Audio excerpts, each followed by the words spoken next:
আল্লাহ তাআলা বলেন, বান্দা হে, আমার সাথে যদি মোলাকাত করতে চাও, ফামান কানা ইয়ারজু লিকা রাব্বিহি ফালইআমাল আমালান সালিহা ওয়া লা ইশরিক বিইবাদাতি রাব্বিহি আহাদা।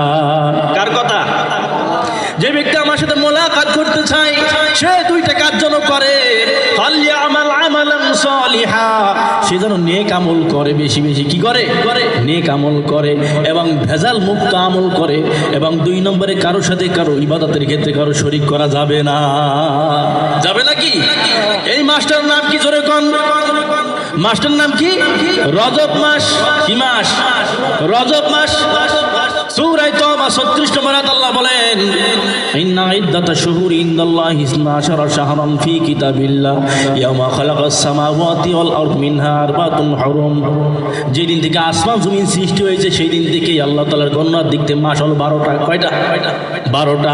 তার মধ্যে হলো 4টা মাস আল্লাহ তাআলার নিকটে সম্মানিত। এই 4টা মাসের মধ্যে 3টা হলো সিরিয়াল ভাবে, জিলকাদ, জিলহজ, মুহররম। কি বললাম? জিলকাদ, জিলহজ, মুহররম। আর একটা হলো রজব মাস। বর্তমানে মাসটার নাম কি? জোরে কোন, আরো জোরে।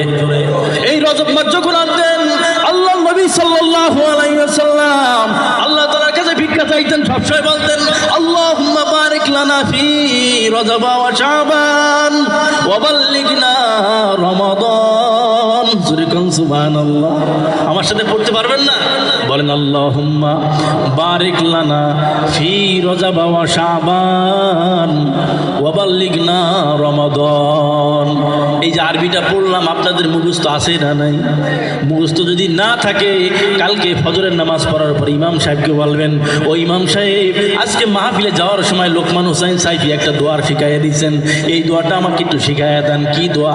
আল্লাহুম্মা বারিক লানা ফি রজব ওয়া শাবান ওয়া বাল্লিগনা রমাদান। এবার বাংলা তরজমাটা শোনেন, আল্লাহুম্মা বারিক লানা ফি রজব ওয়া শাবান, হে আল্লাহ রজব এবং শাবান মাসের বরকত দান করো। সুবহানাল্লাহ বলে। এবং রমজান মাস পর্যন্ত আমাকে হায়াত দিয়ে দাও। এই দোয়াটা যখন আল্লাহর কাছে কবুল হয়ে যাবে, আমার মালিক কখন আজরাইল আলাইহিস সালাম রমজানের আগ পর্যন্ত আমার সামনে মালিক কাকে পাঠাবে না? আজরাইলকে পাঠাবে না। কারণ দোয়াটা যদি কবুল হয়ে যায়, আজরাইল আলাইহিস সালাম আপনার আমার সামনে কমপক্ষে রমজানের আগ পর্যন্ত আর আসবে না। আমলে চলে করতে হবে মুসলমান ভাই আমার।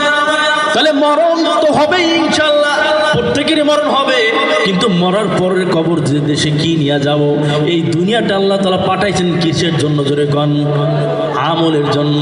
বাজারের ব্যাগ দিয়ে পাঠিয়ে দিয়েছেন, বাজারের ব্যাগে ভালো ভালো দামি দামি বাজার করতে হবে। আল্লাহ রাব্বুল আলামিন কোরআনের ভিতরে বলেন, ওয়া মা খালাকতুল জিন্না ওয়াল ইনসা ইল্লা লিয়াবুদুন। জিন এবং মানব জাতিকে সৃষ্টি করেছি আমি একমাত্র কিসের জন্য? ইবাদতের জন্য। ইবাদতের জন্য সৃষ্টি করেছেন। অন্য একটা আয়াত আল্লাহ তাআলা বলেন, ওয়ালাকাদ যারানা লি জাহান্নামা কাসীরাম মিনাল জিন্নি ওয়াল ইনস লাহুম কুলুবুন লা ইয়াফকাহুনা বিহা ওয়া লাহুম আ'ইনুন লা ইবসিরুনা বিহা ওয়া লাহুম আযানুন লা ইয়াসমাউনা বিহা উলাইকা কাল আনআমি বাল হুম আদাল উলাইকা হুমুল গাফিলুন। এই কালামে জিন্দা কোরআনে হাকিম, হিকমতে উলায়া জানুস্ত কদিম।